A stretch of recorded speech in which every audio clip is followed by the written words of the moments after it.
আলহামদুলিল্লাহ, মহান আল্লাহ তাআলার দরবারে লাখো কোটি শুকরিয়া যে রব্বুল আলামিন আমাদেরকে আজকের এই পবিত্র আজিমুশান বরকতময় জুমার দিনে আল্লাহ তাআলার ঘর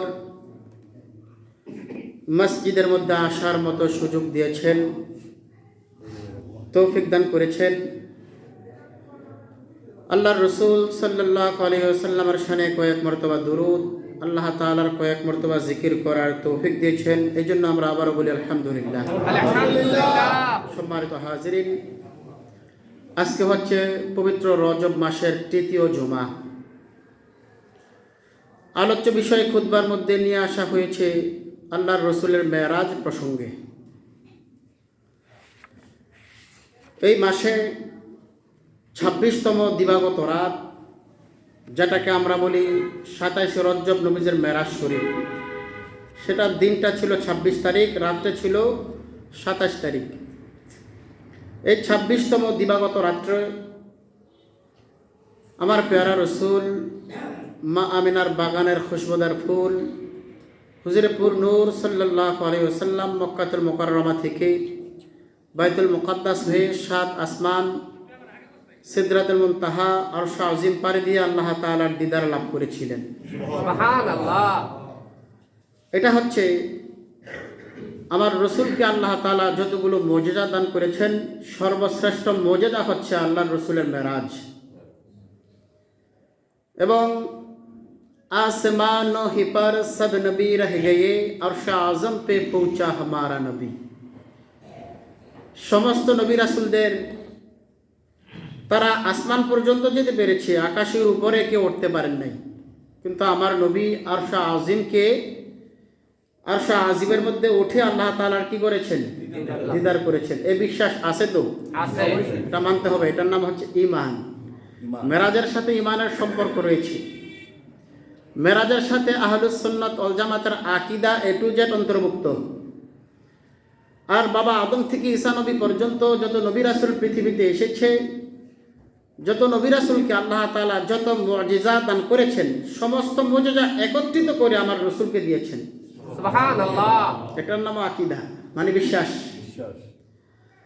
যত নবী রাসূলের যত মুজিজা ছিল, আল্লাহ তাআলা এক একটা নবীকে এক একটা মুজিজা দান করেছেন। সব নবীকে একসাথে সব মুজিজা দেন নাই, আর সমস্ত মুজিজা একত্রিত করে আমাদের নবীজিকে দান করেছেন। যেমন ঈসা নবীকে আল্লাহ তাআলা 6টা মুজিজা দিয়েছিলেন। সূরা আল ইমরানের মধ্যে এসেছে 3 পারায়, ওয়া উনাব্বিউকুম বিমা তাকুলুন ওয়া মা তাদাখিরুন ফি বুয়ুতিকুম।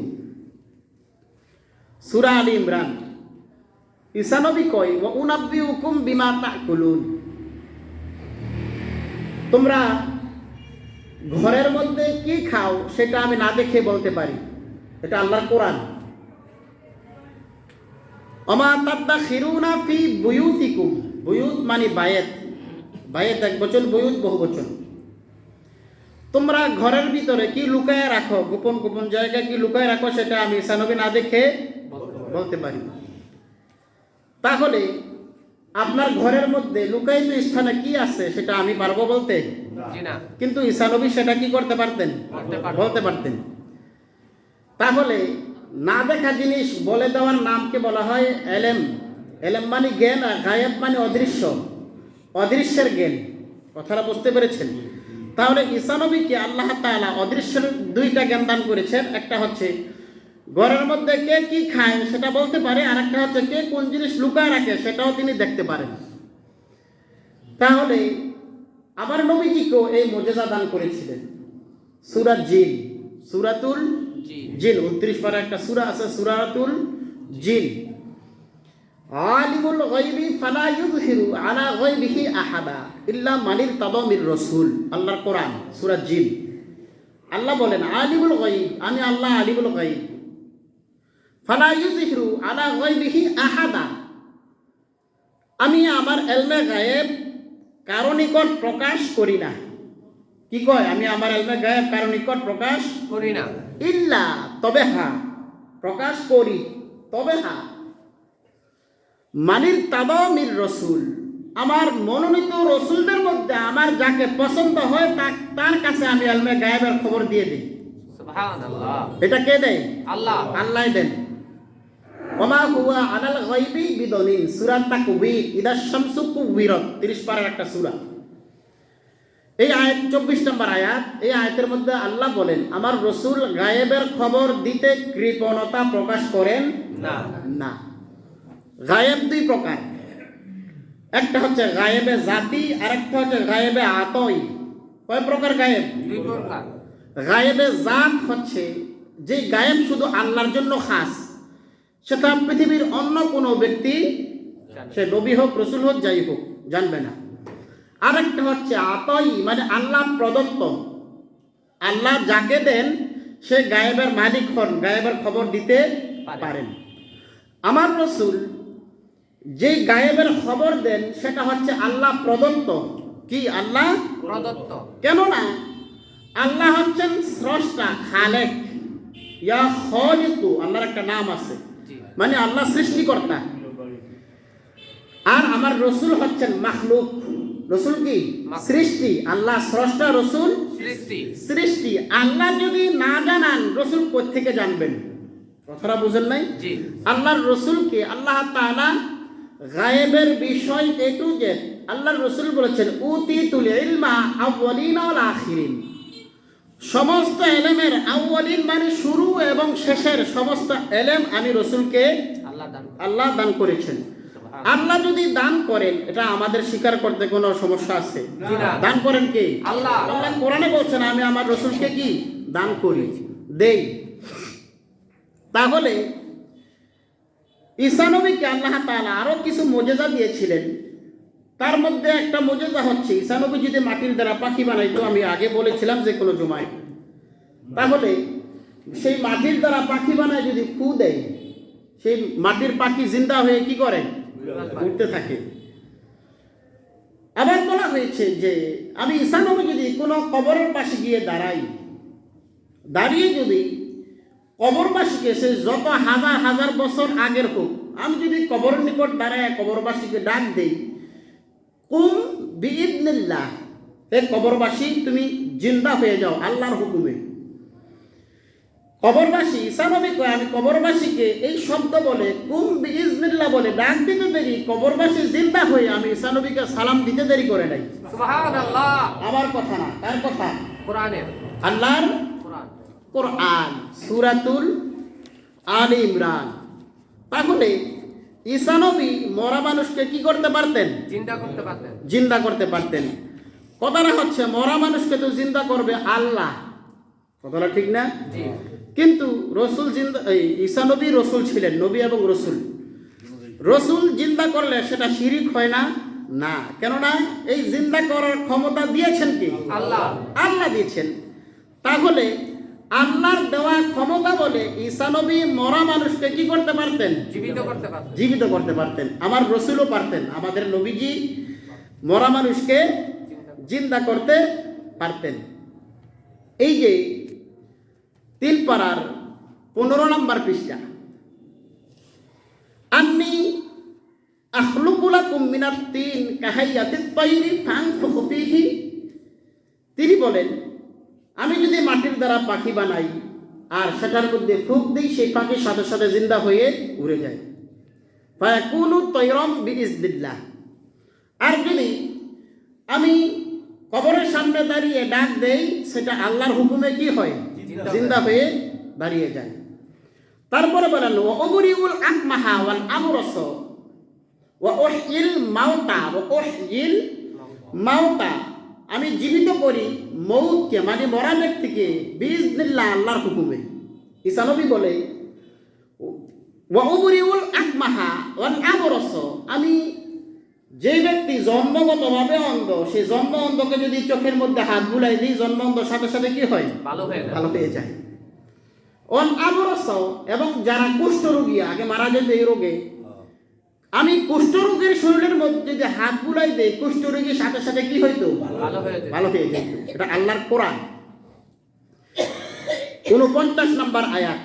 কত নম্বর আয়াত? সূরা আলে ইমরান পারা নাম্বার 3 পৃষ্ঠা নাম্বার 15 আয়াত নাম্বার 49।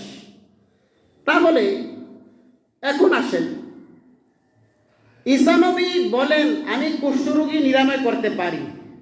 আল্লাহর কোরআন সাক্ষী দেয় আমি জন্ম অন্ধকে চোখের আলো দিতে পারি, আমি মরা মানুষকে জিন্দা করতে পারি, ঘরের ভিতরে কে কি খায় সেটা না দেখা বলতে পারি, এরপরে ঘরের মধ্যে কে কোন জিনিস লুকায় রাখে সেটাও কি না দেখা বলতে পারি। তাহলে ঈসা নবী না দেখা বলতে পারেন, মরা মানুষকে জিন্দা করতে পারেন, জন্ম অন্ধকে চোখের আলো দিতে পারেন, কুষ্ঠরোগীকে নিরাময় করতে পারেন। এটা আল্লাহ কোরআনে বলেছেন। তো এখন রোগ নিরাময়কারী কে? আল্লাহ। আল্লাহ। আমি যদি কই ঈসা নবীও রোগ নিরাময় করতে পারে, সেটা কি শিরক হবে? শিরক হবে। কেন হবে না? শিরক হবে না। কেন হবে না? ঈসা নবীকে রোগ নিরাময় করার ক্ষমতা কে দিয়েছে? আল্লাহ। আল্লাহ দিছে। মানুষের মধ্যে এই ক্ষমতা দিছে না? দিয়েছেন। নয়তো চিকিৎসা করবে কিভাবে যদি এই ক্ষমতা না দেয়? রোগ তো নিরাময় করে আল্লাহ। রোগ নিরাময় করেন কি? আল্লাহ। কিন্তু ঈসা নবীকে পাওয়ার দিয়েছে। তুমি যদি তোমার হাতটা বুলাই দাও, তার শরীরে রোগ কি হয়ে যাবে? ভালো হয়ে যাবে। এই সমস্ত মর্যাদাগুলো আমার নবীজিকে কি করেছেন? আল্লাহ দিয়েছেন। তাহলে এই রজব মাসের 26 তারিখ দিবাগত রাত নবীজি ঘুমিয়ে রয়েছেন মক্কার হাতিমে, মানে কাবার হাতিমে। কাবা শরীফে যারা গেছেন দেখবেন যে কাবা শরীফ এর পাশে আরেকটা ছোট্ট করে ওয়াল করা আছে কাবা শরীফের বাহিরে। হাতিম না? হাতিম। কাবার হাতিম বলা হয়। কেন? এই কাবা শরীফকে এ পর্যন্ত 11 বার সংস্কার করা হয়েছে, ভেঙে ভেঙে তৈরি করা হয়েছে। কাবা শরীফকে ওই কাবার হাতিম পর্যন্ত পূর্ণাঙ্গ কাবা ছিল। হাজিগণ যদি তাওয়াফ করে তাহলে কাবার হাতিম সহ কি করতে হয়? নাকি ভুল কইলাম? আমি জানি না, আল্লাহ। হাতিম সহ তাওয়াফ করতে হয়। আপনি যদি সেই ওয়াল, ছোট্ট একটা ওয়াল আছে, সেই ওয়াল যদি আপনি বাদ দিয়ে চিন্তা করেন তো এটারে করবো না, আমি মূল কাবা তাওয়াফ করব, তাহলে আপনার তাওয়াফ হবে না। আর তাওয়াফে জিয়ারা হচ্ছে হজের ফরজ। তাওয়াফ যদি আপনি না করেন হজ হবে? হবে না। তাইলে কাবার হাতিম সহকারে আপনাকে তাওয়াফ করতে হবে। তাহলে দয়াল নবী উম্মে হানির ঘর, আবু তালেবের মেয়ে, তার মানে নবীজির চাচাতো বোন, নবীজির চাচাতো বোনের ঘরের মধ্যে ঘুমিয়েছিলেন। জিব্রাইল ফেরেশতা আল্লাহর পক্ষ থেকে এসেছে। আরেকটা আকীদা হচ্ছে, বুখারীতে আসছে, নবীজি ঘুমিয়ে থাকলে যেমন দেখতেন জাগ্রত অবস্থায় ঠিক সেটা দেখতেন। আমরা ঘুমালে ওযু করতে হয়, নবীজি ঘুমাইলে ওযু করা লাগে না। বুখারীর হাদিস। তাহলে আমাদের ঘুম একরকম, নবীজির ঘুম আরেক রকম। আজকে যে নবীজি মেরাজে যাবেন সেটা কি নবীজি জানতেন না? জানতেন। আল্লাহ তাআলা সূরা মুজাম্মিলে বলেছেন, ইয়া আইয়ুহাল মুজাম্মিল, হে আমার কম্বলওয়ালা দোস্ত। আল্লাহ কত মধুরভাবে রাসূলকে ডাক দেয়, হে আমার কম্বলওয়ালা দোস্ত। নবীজি কম্বল মুড়া দিয়ে ঘুমিয়ে আছেন, চাদর মুড়া দিয়ে, আর আল্লাহ ডাক দিয়েছেন, হে আমার কম্বলওয়ালা দোস্ত, আপনি উঠুন। ভালোবাসা দেখেন আল্লাহ এবং তার রাসূলের মধ্যে। কুমিল লাইলা ইল্লা কালিলা, আপনি রাতের কিছু অংশ আল্লাহর জন্য ইবাদত করেন। আল্লাহ ভালোবেসে ডাক দিয়ে বলেন ইল্লা কালিল। কালিল হচ্ছে কম, আর কাসির মানে অধিক। তাহলে ইল্লা কলিল, কিছু অংশ আপনি রাতে কি করেন? ইবাদত করেন, কিয়াম করেন। যে আল্লাহর রাসূল রাতের বেলা জাগ্রত থেকে ইবাদত করতেন। আপনারা জানেন নবীজি সারা রাত দাঁড়িয়ে থাকতে থাকতে নবীজির পা মোবারক খুলে যেত। এটা জানেন না? খুলে যেত। মা আয়েশা বলেন, ইয়া রাসূলুল্লাহ, আপনার তো কোনো গুনাহ নাই, তাহলে আপনি সারা রাত দাঁড়িয়ে থেকে এত ইবাদত কেন করেন? নবীজি বলে, হে আয়েশা, আমি কি আল্লাহর শুকরিয়া জ্ঞাপন করব না? এই জন্য আল্লাহর শুকরিয়া স্বরূপ আমি কি করি? ইবাদত করি, দাঁড়িয়ে থাকি, আল্লাহর জন্য কিয়াম করি। তাহলে যেই রাসূল সারা রাত ইবাদত করতেন, সেই রাসূল মেরাজে যাবেন, আজকে কি করেন? ঘুমিয়ে আছেন। কি করেন? ঘুমিয়ে আছেন। জিবরাইল আমিন এসে হাজির।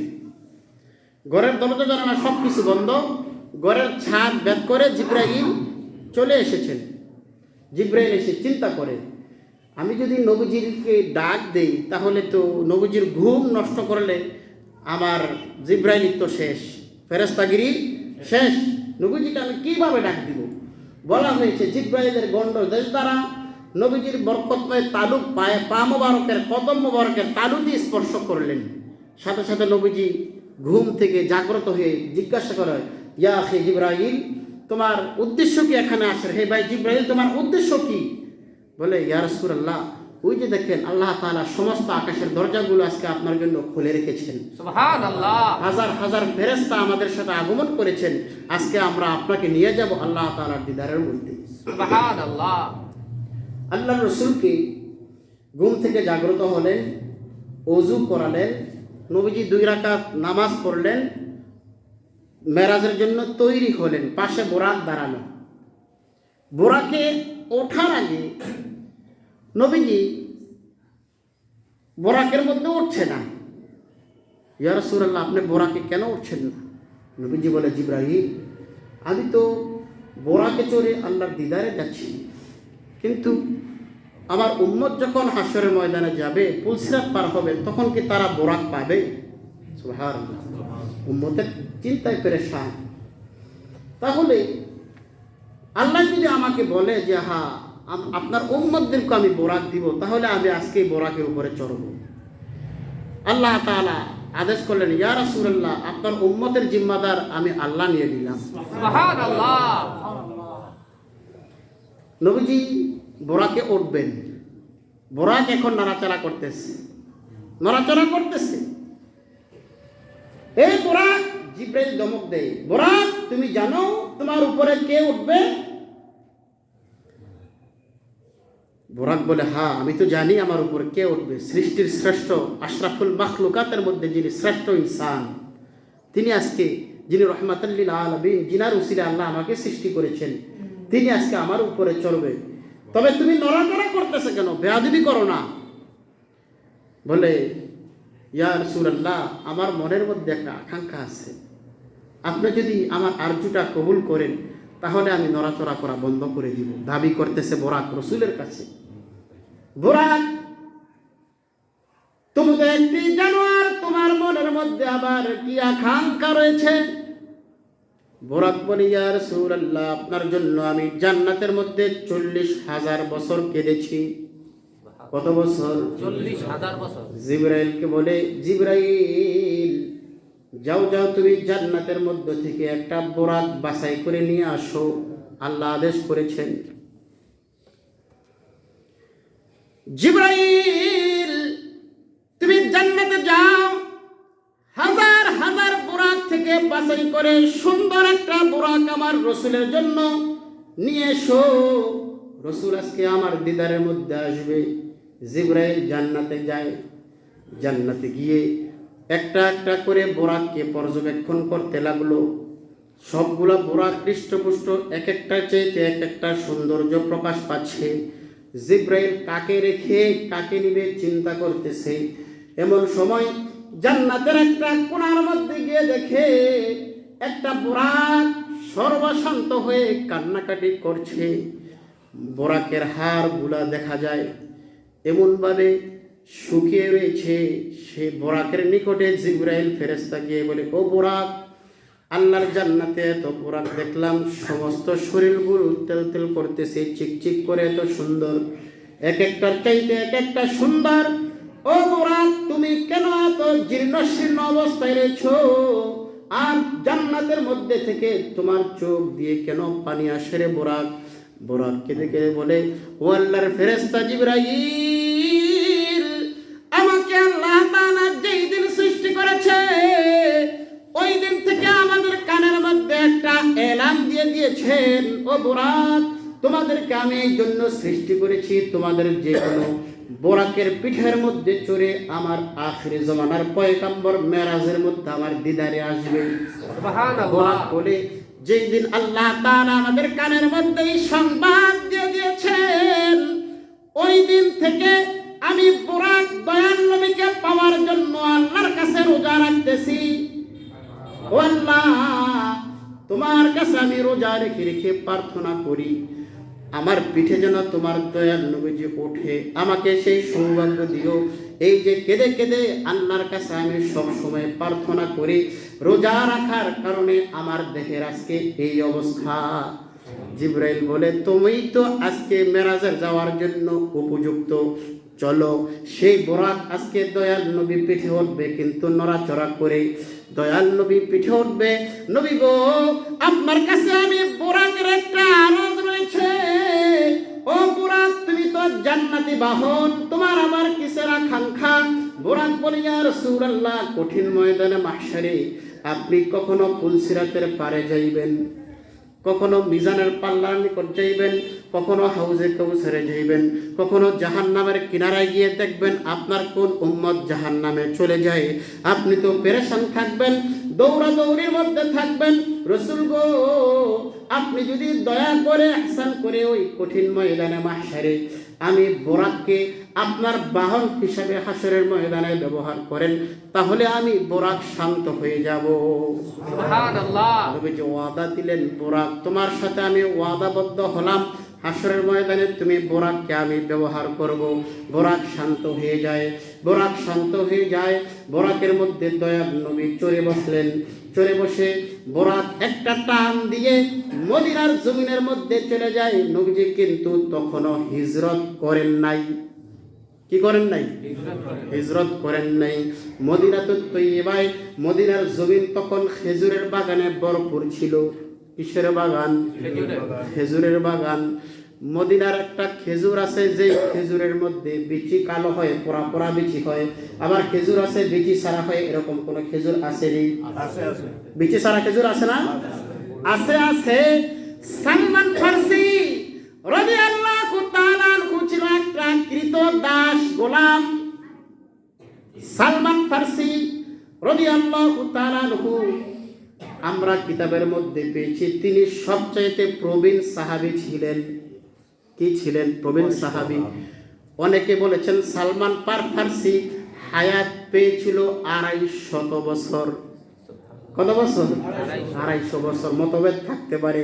250 বছর। সবচেয়ে বৃদ্ধ সাহাবী, প্রবীণ সাহাবী যখন গোলাম ছিলেন, কৃতদাস ছিলেন, মুসলমান হইলেন। মুসলমান হওয়ার পর রাসূল পাকের দরবারে এসেছি, ইয়া রাসূলুল্লাহ, আমার মুনিব আমাকে মুক্ত করবে, তবে একটা শর্ত দিয়েছে। বলে, কি শর্ত দিছে? বলে, আমি যদি আজকে একটা খেজুর গাছ, খেজুরের বিচি লাগাবো, বিচি রোপণ করার পর এই খেজুরের বিচি থেকে গাছ হবে, গাছ বড় হবে, গাছের মধ্যে খেজুর ধরবে, খেজুর পাকবে, খেজুর যখন মালিক খেতে পারবে তখন আমাকে মুক্ত করে দিবে। ও বাবা, খেজুর গাছ বড় হইতে হইতে মানুষের জীবন শেষ। কথাটা ঠিক না? খেজুর গাছ কয়েক তাল গাছ যে লাগায় খেয়ে যেতে পারে না, একটা কথার কথা।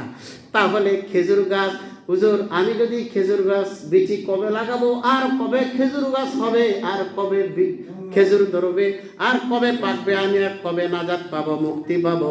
রাসূল কই, চলো আমার সাথে। আবু বকর, ওমর, ওসমানকে সাথে নিয়ে, সালমান ফারসিকে সাথে নিয়ে চলো যাই, তোমার মুনিবের কাছে যাই। মুনিবের কাছে গিয়ে বলে, তোমার খেজুরের বিচি কই? সেই মুনিব ফাজিল ছিল, ইতর প্রকৃতির লোক ছিল। কতগুলো খেজুরের বিচি আগুন দ্বারা পুড়িয়ে ছাই করে, কয়লা করে, কি করে? কয়লা বানিয়ে খেজুরের বিচিগুলো নবীর হাতের মধ্যে হুদি উঠিয়ে দেয়। যান, আপনি খেজুর থেকে বিচি লাগিয়ে, আচ্ছা পোড়া বিচি যদি জমিনে লাগায় জীবনে গাছ হয়নি, সম্ভব নেই। রাসূল পাক সালমান ফারসিকে সাথে নিয়ে খেজুরের বিচিগুলো আনলেন। আবু বকর, ওমর, ওসমান আলী সালমান ফারসি সাহাবীদেরকে খেজুরের বিচিগুলো দিয়ে দিলেন। ও আমার সাহাবীরা, আমি যেখানে যেখানে বলি তোমরা সেখানে সেখানে এক একটা করে খেজুরের বিচি লাগিয়ে যাইবা, রোপণ করে যাইবা, মাটি দিয়ে যাইবা, কিন্তু খেজুরের বিচি লাগাইবা, পিছনের দিকে ফিরে তাকাইবা না। সুবহানাল্লাহ। পিছনে ফিরে তাকাইবা না। দয়াল নবী সেই কয়লা পোড়া খেজুরের বিচিগুলো সালমান ফার্সিকে মুক্ত করার জন্য ইহুদের কাছ থেকে নিয়ে সাহাবীদেরকে দিয়ে যখন লাগাতে বললেন, এক একজন সাহাবী বিচিগুলা নবীজির আদেশ অনুযায়ী জমিনে রোপণ করছেন, লাগাচ্ছেন। লাগাইতে রোপণ করতে করতে যখন জমিন শেষ, আল্লাহর রাসূল বলে, ও আমার সাহাবীরা, এখন পিছনের দিকে তাকাও। সাহাবায়ে কেরাম যখন পিছন ফিরে তাকায়, আল্লাহু আকবার, আল্লাহু আকবার, যেই বীজগুলা, পুরা বীজগুলা কিছুক্ষণ পূর্বে জমিনের মধ্যে রোপণ করেছে, সেই বীজের মধ্যে গাছ হয়ে গাছের মধ্যে পাকনা খেজুর ঝুলতেছে। সুবহানাল্লাহ। গাছের মধ্যে বীজ লাগাইতে দেরি, পোড়া বীজ গাছ হইতে দেরি করে নেয়, সাথে সাথে খেজুর পরে পেকে পেকে টপ টপ টপ টপ করে জমিনের মধ্যে পাকা খেজুর পড়তে লাগলো। ইহুদি যখন নবীজির এই মুজিজা দেখলো, সাথে সাথে ইহুদি কালেমা পড়ে মুসলমান হয়ে যায়। সুবহানাল্লাহ। সেই খেজুরের বীজ এখনো আছে, আছে না? আছে। তারপরেও নবীরে কয় আমার মতো। আউযুবিল্লাহ। ও বাবা, যদি তাজা খেজুরের বীজ দিয়ে তো আমরা গাছ লাগাইতে পারি না, উঠাইতে পারি না, আবার পোড়া গাছ, এই ক্ষমতা কে দিয়েছেন? আল্লাহ। নবীজিকে আল্লাহ দিয়েছেন। তাহলে সেই সালমান ফার্সি নবীজির একজন প্রিয় সাহাবী ছিলেন। নবীজি মক্কাতুল মুকাররমা থেকে বোরাকের উপরে চলে মদিনাতুত তয়্যিবায়, তখন খেজুর বাগানের এরিয়া ছিল। সেই খেজুর বাগানের এরিয়ার মধ্যে জিবরাইল বলে, ও বোরাক, তুমি এখানে থামো। জিবরাইল, এখানে কেন থামবো বলো? জিবরাইল বলে, ইয়া রাসূলুল্লাহ, এটা হচ্ছে সেই জায়গা যেখানে আপনি মক্কা থেকে হিজরত করে এখানে আসবেন। এটা সেই জায়গা, আপনার বসবাসের স্থান এখানে হবে। নবী গো, আপনি এই বরকতময় জায়গার মধ্যে 2 রাকাত নামাজ পড়েন। কয় রাকাত? 2 রাকাত। এই জন্য আমরা বিভিন্ন বরকতময় জায়গার মধ্যে গিয়ে 2 রাকাত করে নামাজ পড়ি। বরকতময় জায়গা দর্শন করা হচ্ছে আল্লাহর রাসূলের সুন্নাত। আল্লাহ আদেশ করেছেন, কুল সিরু ফিল আরদ, তোমরা জমিনের মধ্যে ভ্রমণ করো, বিচরণ করো, সফর করো। আরবের মধ্যে যখন সফর মাস চলে আসে, আরবরা কাজকর্ম বন্ধ করে কোথায় যায়? করা হয় না, ঘুরতে যায়। আমার কথা না, প্র্যাকটিক্যাল। সফর মাস, আরবরা সফর করে, এখনো সফর করে। সফর করা হচ্ছে আল্লাহ তাআলার আদেশ। কুল, হে রাসূল, আপনি বলে দিন আপনার উম্মতদেরকে, আমার বান্দাদেরকে, সিরু, তোমরা সায়ের করো, সফর করো, ফিল আরব, জমিনের মধ্যে, ফানজুরু, এবং পর্যবেক্ষণ করতে বলো। বান্দাগণ সফর করবে এবং পর্যবেক্ষণ করবে, দেখবে। ফিল আরদি ফানজুরু কাইফা কানা আকিবাতুল মুকাজ্জিবিন, আমি মিথ্যাবাদীদের কি পরিণতি করেছি মিথ্যাবাদীদের।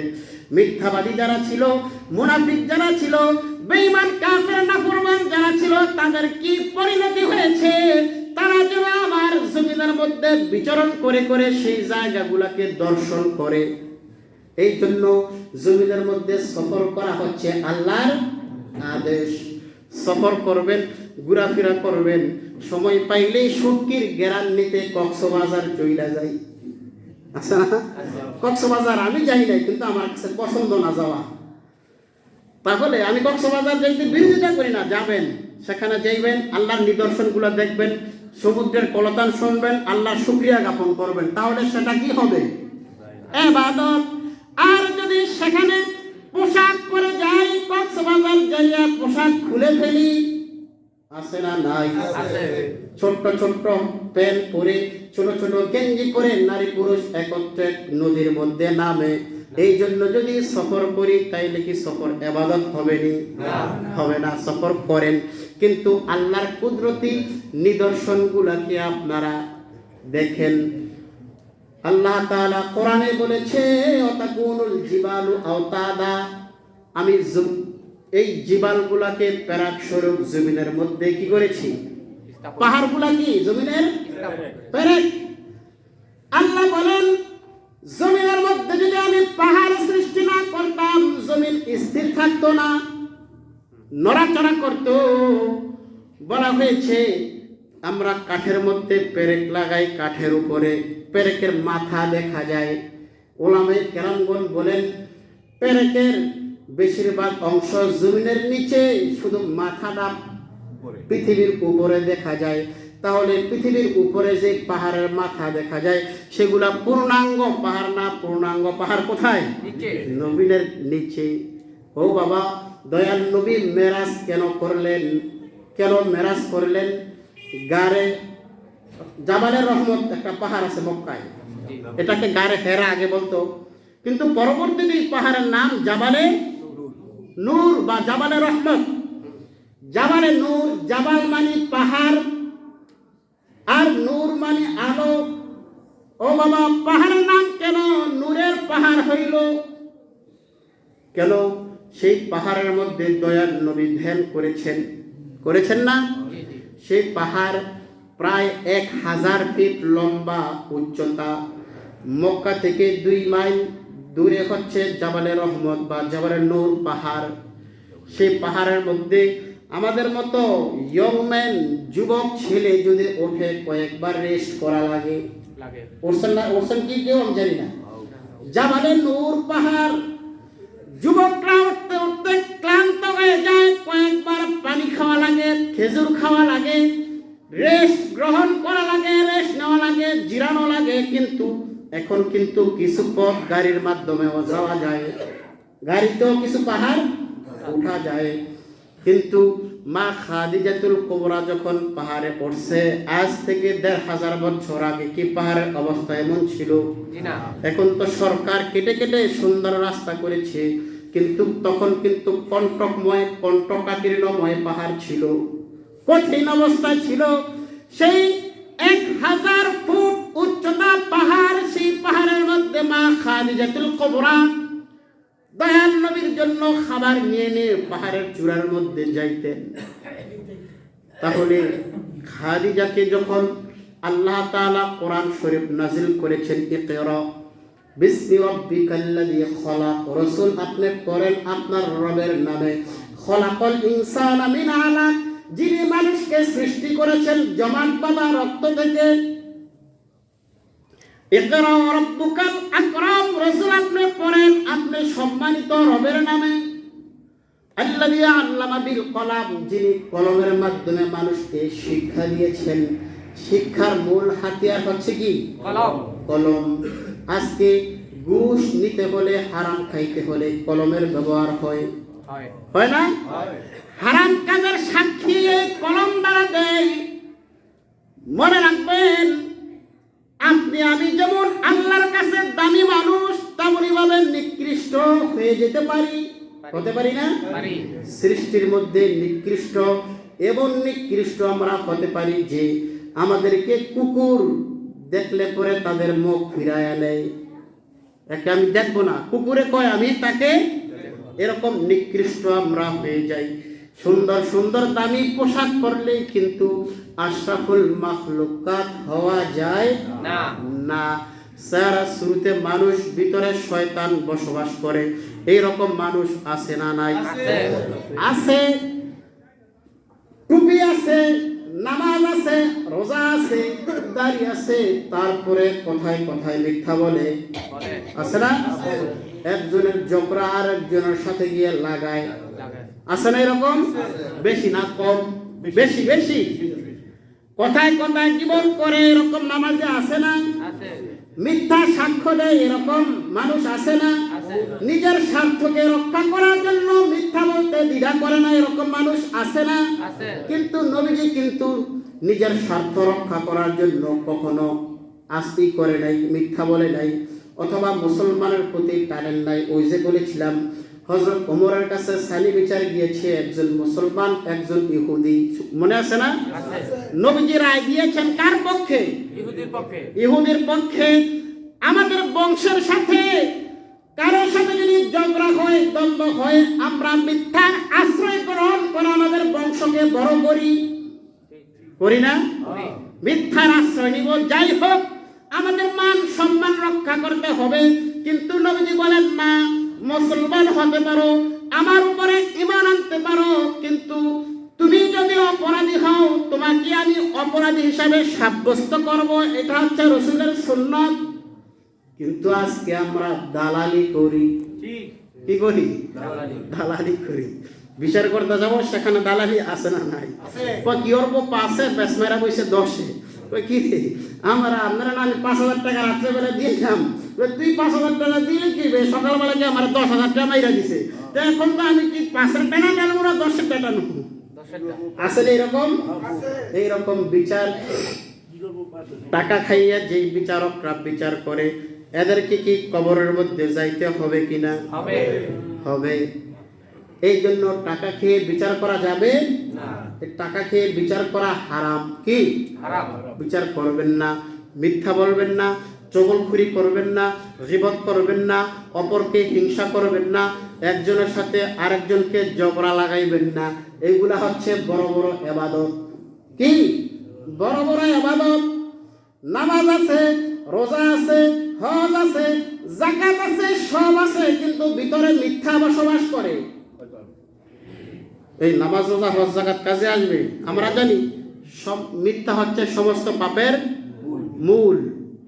তাহলে ইবাদত আছে, দাড়ি আছে, জুব্বা আছে, পাগড়ি আছে, হজ আছে, কিন্তু ভিতরে শয়তান বসবাস করে। একজনের ভালো আরেকজনের দেখতে পারি না, এরকম আছে না? একজনকে আমার কাছে ভালো লাগে না, তার নামে মিথ্যা বলি, আরেকজনের কাছে খারাপ বানাই, এমন পাবলিক আছে না নাই? আছে, আছে। এই জন্য গীবতকারী, আল্লাহর রাসূল বলেছেন, গীবত হচ্ছে মায়ের চাইতে, জিনা করার চাইতে মারাত্মক। গীবত জি আল গীবাদু আসাদ্দু মিনাল জিনা, জিনার চাইতে গীবত মারাত্মক অপরাধ। গীবত জিনার চাইতে কি খারাপ? আচ্ছা, স্বীকার করলেন যে গীবত জিনার চাইতে খারাপ, কিন্তু আমাদের সমাজে জিনা করলে বিচার হয়, গীবত করলে কি বাবা বিচার হয়েছে? জিনা বড়টার বিচার নাই, ছোটটা নিয়ে টানাটানি। উচিত কথা বললে খানায় বেজার, একটা আমাদের গ্রামের কথা আছে না? উচিত কথা বলা যায় না। আজকে যদি উদাহরণস্বরূপ আমি জিনা করি, আমি ইমাম সাহেব যদি জিনা করি, আমার জোতার মালা পরাইব নাকি ভুল কইলাম? আপনি জিনা করেন, সমাজের কিছু লোক আপনাকে কিভাবে অপমান করবে সেই রাস্তা খুঁজতে থাকবে, যে ওর দেখ। আসলে এরকম রাসূল বলেছে, জিনার চাইতে বেশি খারাপ হচ্ছে গীবত করা। একথা স্বীকার করেন কেউ? আল গীবাদু আসাদ্দু মিনাল জিনা, গীবতের জিনার চাইতে বেশি খারাপ কি করা? আরে সবাই বলেন না, গীবত করা। যদি জিনায় ধরা পড়লে জুতার মালা একটা পরে, গীবতে ধরা পড়লে জুতার মালা কয়টা যাবে? 2টা। কমাই দিলাম। কথাটা বুঝেন নাই? আজকে সমাজ কোন দিকে পরিচালিত হয়? মসজিদের ইমাম গীবতের মধ্যে লিপ্ত আছে না নাই? আরে আরেকজনের কথাগুলো তো আমার দরবারে, হুজুর আমার গীবতকারী কইছে, আমারটা আমি কই। বিপদ আছে তো, পাবলিক ফাংশন বড় খারাপ, এজন্য আমারটা আমি কই। ইমাম সাহেব আমার জুব্বা পাগড়ি পয়রা গীবত করে না? এরকম ইমাম আছে না নাই? কখনো আমার জুব্বা পাগড়ি আমাকে ধরে রাখতে পারবে না যদি আমার ভিতরে গীবত থাকে। ভয়াবহ একটা ব্যাপার। গীবত শয়তান মানসিক জাগ্রত হওয়ার পর ঘুম থেকে একজনের মুখের মধ্যে মধু লাগায় দেয়, আর একজনের মুখের মধ্যে ছাই মাটি লাগায়, এতিমের মুখের মধ্যে ছাই মাটি লাগায়। এতিমকে দেখে আমরা ঘৃণা করি, হাত বুলাই না। রাসূল বলছেন, এতিমের মাথায় হাত বুলাইলে যত মাথায় চুল আছে ততটা নাকি পাবে। ইহসান করা, দয়া করা, সহানুভূতি তার প্রতি প্রকাশ করা। কিন্তু আমরা এতিমটা আরে তো বাপ নাই মা নাই, এটা কি হয়েছে, ভালোই নাই, দূর দূর করে খেদাই দিই। অথচ এতিমকে কাছে রাখার জন্য আদেশ এসেছে। এতিমের প্রতি সহানুভূতি আমাদের হতে হবে। আরেকটা হচ্ছে কানের মুখের মধ্যে মধু লাগায় গীবতকারীদের। গীবত করতে এবং শুনতে খুব মজা লাগে, লাগে না? লাগে না? লাগে। এই জন্য মসজিদে আসি, বৈশা তসবিহ পড়ি, পাশাপাশি 2-1টা গীবত করি। এরকম পাবলিক আছে না? আরে আমগো নাই, আমাদের সর্দার পাওয়াটা সব ফেরেশতার দল। আমার গজারের তো অভাব নাই। মসজিদে বসে বসে কি করে? গীবত করে। আমাদের গজার এখানকার কথা কই না। আমি একবার মতলব গিয়েছিলাম একটা প্রোগ্রামে, চতুর্দিকে নদী বা খাল, মাঝখানে একটা প্রোগ্রাম হচ্ছে, সেখানে গিয়েছি আমি। যাওয়ার পরে যখন এই সমস্ত আলোচনা করতেছি, মসজিদের সভাপতি আমার সামনে বসা। আমি কই যখন ইত্যাদি, যখন আমি মাহফিলে গেলে ফতুয়াবাজি খুব কম করি, এনে মাঝে মধ্যে ফতুয়াবাজি করি না মসজিদে, এই শিখলে জোশের মুখে এসে বলে ফেলি, বলি না, কিন্তু মাহফিলে গেলে বলি না। কেন? চিন্তা করবেন যে ভয়ে না। আমি চিন্তা করি যে মাহফিলের মধ্যে অধিকাংশ মানুষ আসে সাধারণ পার্সন, আমজনতা। তাদের মধ্যে যদি কিছু আমল আখলাকের কথা বলে দিতে পারি তাহলে কি আসবে? কাজে আসবে। এই যে মতলব নোয়াখালী মাহফিলে গেলাম না, মতলবের মাহফিলে আল্লামা গিয়াসউদ্দিন আত-তাহিরি ছিল প্রধান বক্তা, ওলিউল্লাহ আশিকি ছিল প্রধান বক্তা, প্রধান আকর্ষণ আর প্রধান বক্তা দুইজন। আমরা ছিলাম ছোটখাটো বিশেষ বক্তা হিসাবে। ফজরের নামাজ ওই একজনের বাসার মধ্যে গিয়ে শুয়ে রয়েছে আর কি, রাত্রে শুয়ে রয়েছে। রাত্রেবেলা শুয়ে থেকে ঘুম তার হয় না, সকালবেলা উঠে গেছে, আগে উঠা ওজুর সেরা মসজিদে গেছে, যাই ইমামা এখন উঠে নাই, ডেকে উঠে আজান উজান দেওয়াইলাম, মসজিদে গিয়ে সুন্নত করে বসে রয়েছে। জামাতে অংশগ্রহণ, সারা রাত্র ব্যাপী মাহফিল, 32 ডেক বিরিয়ানি। কত ডেক? কম না কিন্তু, 32 ডেক বিরিয়ানি বহুত। তার লোক কতগুলো হয়? 32 ডেক বিরিয়ানি খাওয়ার পাবলিকের অভাব নাই। পরবর্তীতে অনেকে বাগেও পাই নাই। আমাদের মসজিদে 1 মণ 2 মণ মিষ্টি আসে মাঝে মধ্যে, আসে না? তারপরেও সবার মুখে শোনা যায়, হুজুর আমি মিষ্টি খাই না, ডায়াবেটিস, মিষ্টি খাই না, ভালো লাগে না। কিন্তু মিষ্টি নিয়ে আবার কারাকারিও চলে, চলে না? চলে না? হুজুর আমি পাই নাই, বাগে পাই নাই, কিয়ার মসজিদে আইলাম, কিয়ার নামাজ পড়লাম, মিষ্টি পাই নাই। এরকম মিষ্টি দেওয়ার কি দরকার ছিল? আসেন এরকম? আরে পাবলিক ভাগ্যিস মসজিদের মধ্যে ফজর পড়তে গিয়েছি, বিরিয়ানি খাওয়ার পাবলিকের অভাব নাই। বাবা আমরা কিন্তু তাবারকের পক্ষে, কথা ঠিক না? তাবারকের পক্ষে। বিরিয়ানি খান, ফজরের নামাজ পড়তে গিয়ে ইমামকে জাগাইলাম, জাগানোর পরে নামাজের ইমামতি আমি করছি। হুজুর আপনি নামাজ পড়ান, মেহমান মানুষ, স্বাভাবিক এটা। আমরা ইমাম সাহেবরা বিভিন্ন জায়গায় গেলে সম্মান সুযোগ আমরাও দেই নামাজ মধ্যে, এটা দিতে হয়। তারা আমাদেরকে সম্মান করে, আমাদের তাদেরকে কি করতে হয়? এটা করতে হয়, এটা আমাদের বৈশিষ্ট্য। নামাজ পড়াবো, দেখি পিছনে আমি নতুন পাবলিক আর মসজিদের ইমাম 2 জন, মুসল্লি আছে 3 জন। মুসল্লি কয়জন? চিন্তা করলাম, আমি যদি মসজিদে না থাকতাম আর ইমাম সাহেব যদি মসজিদে না থাকতো, মুসল্লি থাকতো কয়জন? 3 জন। 3 জন। তাহলে যেই 3 জন মসজিদে গেছে, এদের পক্ষে ইমামতি কইরা নামাজ পড়ানো সম্ভব না। তারা হয়তো একা একা নামাজ পড়া। আমি চিন্তা করলাম, হায় হায়, এইরকম লক্ষ লক্ষ মাহফিলের হিসাব দিয়েছে। মাহফিলের মধ্যে সময় তো শেষ হয়ে গেছে, হয়তো আমি দেখি নাই। মাহফিলের হিসাব দিছে, মাহফিলে খরচ হয়েছে 12 লক্ষ টাকা। কিন্তু সারা রাত মাহফিল, 32 ডেক বিরিয়ানি শেষ, নামাজের মুসল্লি কয়জন? গেলাম নোয়াখালী, এরা কইছে আমার এখানে হায়ার করে দিয়ে গেছে, 8,000 টাকা গাড়ি ভাড়া করে দিয়ে গেছি। হ্যাঁ হুজুর আপনার মাহফিল কান্দাই তৈব। চিন্তা করলাম যে বিভিন্ন ঘটনা কইলে হয়তো কান্দানো যাবে ইনশাল্লাহ। কিন্তু ওই মসজিদের ওয়াজ এবং নামাজি একসাথে দেখে আমার মেজাজ গেল খারাপ হইয়া। নোয়াখালী গিয়ে এখানকার জিদ্রা কোথায় মিলাইলাম? নোয়াখালী গিয়ে। যাক ইনশাল্লাহ পরে কমুনে আল্লাহ যেন আমাদের সকলকে বুঝে শুনে সঠিকটা গ্রহণ করে আমল করার তৌফিক দান করেন, আমিন। আমার এই নেল্লাল বারা